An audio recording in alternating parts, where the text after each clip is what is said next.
The 10 best villains of all time. Heroes may get the glory, but let's be honest, it's the villains that steal the show. They haunt our dreams, challenge our morals, and sometimes, just sometimes, we secretly root for them. From criminal masterminds to cold-blooded forces of nature, these are the villains that defined decades of cinema and left a permanent scar on pop culture. So grab your popcorn, or maybe hide behind the couch. These are the 10 best villains of all time. 10. John Doe, say 7 in 1995. He barely appears for more than 20 minutes in the film. But oh, when he does, he leaves a crater. John Doe, portrayed chillingly by Kevin Spacey and David Fincher's Say 7 in, is the embodiment of righteous evil. A serial killer driven not by impulse, but by ideology. Each murder is symbolic, a twisted sermon on the 7 deadly sins. What makes John Doe truly terrifying isn't just what he does, but how calm he is while doing it. He's not loud. He's not angry. He's calculated. His confidence, his precision, and his philosophical cruelty force the audience to confront uncomfortable questions about society and justice. Wanting people to listen, you can't just tap them on the shoulder anymore. You have to hit them with a sledgehammer. That's John Doe, and he is the sledgehammer. 9. Hans Gruber, Die Hard, 1988. Now this is a villain with flair. Hans Gruber isn't your average terrorist. He's a criminal with class. Portrayed by the late, great Alan Rickman in Die Hard, Gruber is suave, articulate, and wickedly intelligent. He quotes Shakespeare, dresses like a Wall Street executive, and executes a skyscraper heist like it's a Broadway performance. He's not here for a cause, he's here because it's fun.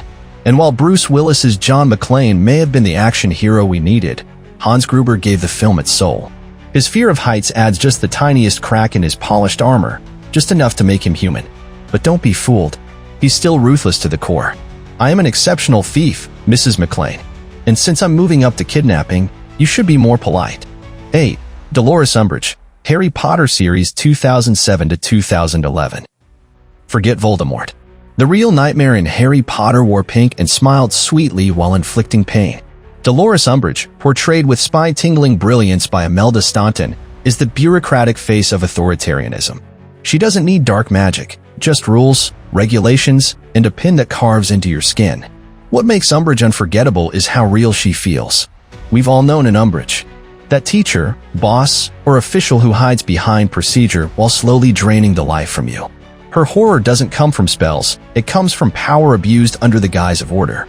She's proof that evil doesn't always wear black robes or cast dark curses. Sometimes, it giggles and wears kitten brooches. 7. Alonzo Harris, Training Day, 2001. Denzel Washington's Alonzo Harris is corruption incarnate, wrapped in charisma and swagger. In Training Day, he plays a veteran narcotics detective who's supposed to mentor a rookie cop. Instead, he drags him through a morally bankrupt world where right and wrong don't exist. Alonzo is magnetic. He's funny. He's charming. You want to trust him until you don't. He justifies every crooked move with the confidence of someone who thinks they're untouchable. And in many ways, he is, until he isn't. Washington's performance earned him an Academy Award and cemented Alonzo as a modern villain who doesn't wear a mask, just a badge. 6. Anton Chigurh, No Country for Old Men, 2007. Anton Chigurh isn't just a villain. He's fate. Javier Bardem's Oscar-winning role in the Coen brothers' No Country for Old Men gave us a hitman unlike any other. He walks into gas stations, flips coins, and lets chance decide who lives or dies. His calm, methodical nature is terrifying because it's so devoid of emotion. You can't reason with him. He doesn't care about justice, money, or revenge. He's simply fulfilling a twisted worldview where morality doesn't matter. If the rule you followed brought you to this, of what use was the rule? Anton Chigurh is the kind of villain that makes you lose sleep and question everything. 5. Darth Vader, Star Wars franchise. There are villains, and then there's Darth Vader. Towering, masked, and powered by the dark side, Vader is the ultimate fallen hero. Once Anakin Skywalker, a Jedi with promise, he was seduced by power and transformed into the galaxy's enforcer of evil. But what gives Vader his legendary status isn't just his power, it's his pain. His story is a tragedy. A father who lost his way.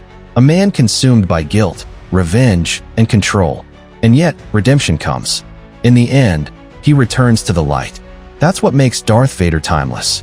Not just a villain, but a complete arc, a symbol of fall and forgiveness. 4. Hannibal Lecter, The Silence of the Lambs, 1991. Only 25 minutes of screen time.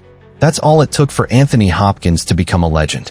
Hannibal Lecter is a cultured, articulate genius, and also a cannibal. That juxtaposition is what makes him so unforgettable. He's the man you'd enjoy discussing wine with until he eats your face. Hannibal Lecter blurs the line between intellect and insanity. You know he's dangerous, but he's so damn fascinating, you can't look away.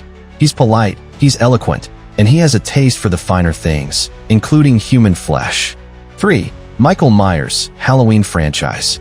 No words, no emotion, just evil in human form. Michael Myers, the face of the Halloween franchise, has been terrifying audiences since 1978. As a child, he murdered his sister. Years later, he escapes an institution and returns to kill again, without reason, remorse, or mercy. He doesn't run, he walks, and he always catches you. Michael Myers isn't a man. He's a symbol of fear, of death, of the unknown. He keeps coming back, no matter how many times you shoot him, burn him, or bury him. He is the nightmare that refuses to die. 2. The Joker, The Dark Knight, 2008. Chaos has a face, and it's smiling. The Joker, Batman's eternal nemesis, is more than just a villain. He's an idea. A madman with no origin, no logic, and no fear. Heath Ledger's legendary performance in The Dark Knight turned the Joker into something biblical. An agent of chaos who thrives on moral decay. I'm not a monster. I'm just ahead of the curve. Ledger's Joker doesn't want money or power. He just wants to see the world burn. He's terrifying because he can't be predicted. You can't fight someone who has nothing to lose. Ledger's performance was so haunting, it earned him a posthumous Oscar and a place in cinematic history. 1. Colonel Hans Landa, Inglourious Bastard, 2009. Some villains make you afraid. Hans Landa? He makes you sweat, even while he's smiling. Christoph Waltz's Oscar-winning role as Colonel Hans Landa in Tarantino's Inglourious Bastard is a masterclass in quiet terror. Nicknamed the Jew Hunter, Landa is polite, sophisticated, multilingual, and utterly monstrous. He doesn't need to shout or pull a gun. He just talks, and you feel powerless. His charm is his deadliest weapon. He disarms you with wit and friendliness until you realize he's already won. He's the dinner guest who poisons your drink and toasts your health. Landa isn't just the best villain. He's a lesson in how horrifying a smile can be. So there you have it, 10 unforgettable villains who redefined evil on screen. From methodical serial killers to cosmic tyrants, these characters did more than terrify, they made us think. And maybe, just maybe, made us love the dark side. Which villain chilled you to the bone? Did your favorite make the list? Comment below. And don't forget to like, share, and subscribe for more deep dives into the best that film has to offer. After all, what's a great hero without a great villain?